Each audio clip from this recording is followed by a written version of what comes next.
Here we are in the new garage and I have a new story to tell you.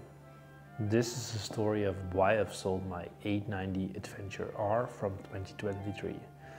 Let me first say that I'm a little bit crazy. I've been known to sell my bikes quite often. My record is I think 3 months. Stop it. Get some help. But I can also keep my bikes for at least a year. It's possible. And in this case, I've had my 890 Adventure R for about a year, but I've sold it. And one of the reasons is, of course, this bike at the back, but also maybe one of the reasons is the camshaft problem or the financial problems as of 2024 at KTM. Let's figure that out.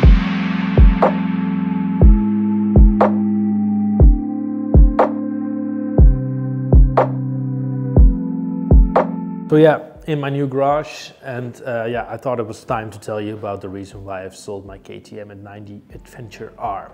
Let me say first thing first, I really love that bike, but I didn't bond with it. Let's first talk about the elephant in the room, the camshafts. Is that the reason that I've sold my 890 Adventure R? No, I didn't worry too much about the camshaft problem. For the people that don't know about the camshaft problem, most of the 890 and 790 engines did have some problems with the camshaft. They had excessive wear in a really short amount of time. That excessive wear could result in power loss, maybe even engine failure. And KTM is not really clear about the solutions that they give you. It was a long time that they denied that it was a big problem, but if you search online, it's a pretty big problem. And I'm sure that my 890 eventually will suffer from that wear because it's a design flaw. But yeah, I didn't really worry about that because I had warranty and I could also extend it, and I have a really good relationship with my dealer. So yeah, I didn't worry about that too much. Of course, that is still in the back of your mind, but yeah, if I really thought KTM was really unreliable, I wouldn't buy a 690 Enduro R, which I did, of course. So the camshaft thing, yeah, it is an issue, but it was not for me the reason to sell my bike. Talk about the financial problems. As of 2024, KTM is in really bad weather. The group, the Imperial Mobility, that group which is above KTM, which is the owner of KTM, has a lot of financial problems. They have a debt for about 3 billion euros, so that's really quite substantial. But still, the time that I was buying the 690 and I was selling the 890, that wasn't an issue. If I would do it today, I think that wouldn't hold me back of buying a new KTM. I'm not in doubt because I think the company is too big to fail, and maybe in a couple of months this thing that I'm saying right now will be really old news and KTM has failed. But I think that the first thing that they will do is let go of gas and maybe cut down on Husqvarna and mainly focus on KTM, maybe sell their share at MV Agusta or something like that. So KTM is a really big brand and it's too big to fail, but maybe some other company will buy it, but they will not go away. And I think the bikes that they are making are really good. Of course, the camshaft failures are not really good, but still, I think those are really good bikes. I do think the depreciation on those bikes, on the KTMs, is really awful. I've bought my 890 Adventure R for about 20,000 euros. It was a little bit cheaper than the Desert X, and I've sold it for about 15,000 euros in 1 year of ownership. And this bike I've got for about 4 months. I bought it for 15,000 and it's now only worth 11,000. Of course, without all the accessories or something like that. So yeah, that's a really big bummer, and I think to consider if you're buying a KTM, the depreciation is awful. So I would highly recommend to buy a second-hand KTM.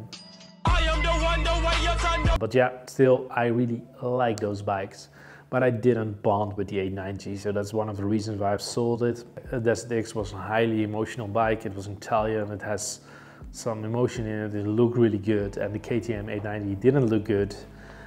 It didn't have any emotion. It was a really good bike on road and off road, maybe better than the Desert X, but yeah, it lacked emotion, and I really like emotions in my bike. But then you ask me, why did you buy the 690 Enduro R? Why? I will tell you, of course.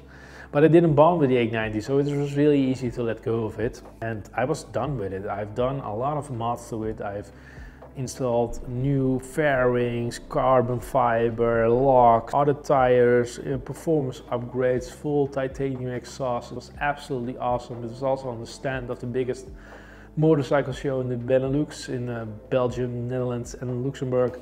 So it was an awesome bike. I really loved it, and I had the opportunity to work together with a lot of nice companies like Vanache, Carbon Fox, Motomaster and that kind of stuff. But I've continued those relationships with this bike, so that was not the thing that was holding me back. I mainly wanted to ride a bike, and you maybe ask, okay, but if you compare the 890 to the 690, in general, the 890 is a much better bike. You can go off-road, you can go on-road with it. But if you want to go only off-road, I think the 690 is the better choice. It's way lighter, around 40 kilos lighter or 50 kilos lighter, maybe even more. And you really feel that, so it's easy. The first time I rode off-road with the 690, it was like, I should have done this before. And I think this is the trend that you see with a lot of off-road riders. They start on a GS and they trickle down to a mid-size ADV bike, and they eventually go to a lighter ADV bike, and maybe even to a lot lighter ADV bike, like a 450 from KTM. But the reason I have not bought that bike is that I don't like long maintenance interval. So if it wasn't for the existence of the 690 or similar, I would have not sold my 890. I would have used it as a full dedicated off-road bike. The thing is, I've put it on my trailer, I've went to off-road tracks. I was thinking, okay, why don't go for a full off-road bike? So yeah, that's why I bought the 690. And I'm in the luxury position of having 3 bikes. So I have the 1300 GS, which is standing over there. I have the Harley-Davidson Fat Bob for summer rides. And I have my 690 for dedicated off-road rides. So yeah, I have the opportunity to have that. But if you don't have the opportunity, I would not recommend the 690. I would recommend an 890 or DX or F900 GS, maybe 1300 GS, because that's also really good off-road and on-road. But having a dedicated off-road bike, which I could start new projects on, yeah, that was really good. So that's also one of the reasons I could start a new project again. I really like to start new projects, and I have to admit, I have too much right now. I have the 1300, I have the Fat Bob, the Harley Davidson, and I have the 690, and of course I have this house in the garage, so yeah, it's a lot.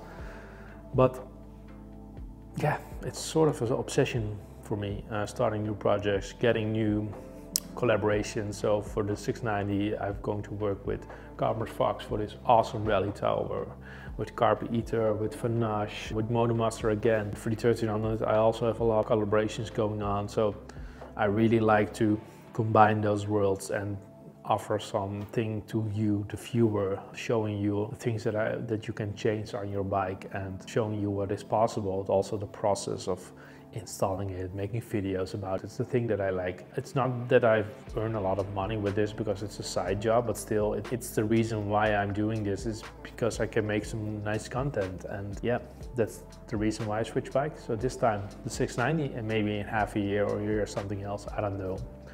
But I have to be honest, I'm quite done with selling bikes, so maybe I'm going to keep it with these 3 bikes, or maybe get a 4th bike or something like that eventually down the road.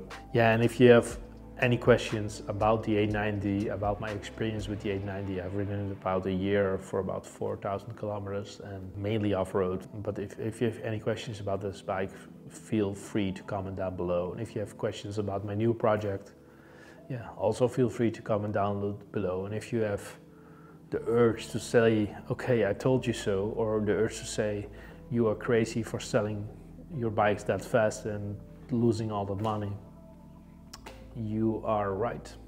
You are absolutely right. I am crazy. And on that bombshell, I will end this video. Thanks for watching.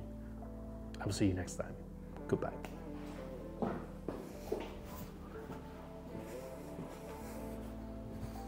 If you want to see my newest video, tap here. If you want to see my recommended video for you, tap here. And if you want to subscribe, tap here. Thanks for watching. Tap here, or tap here.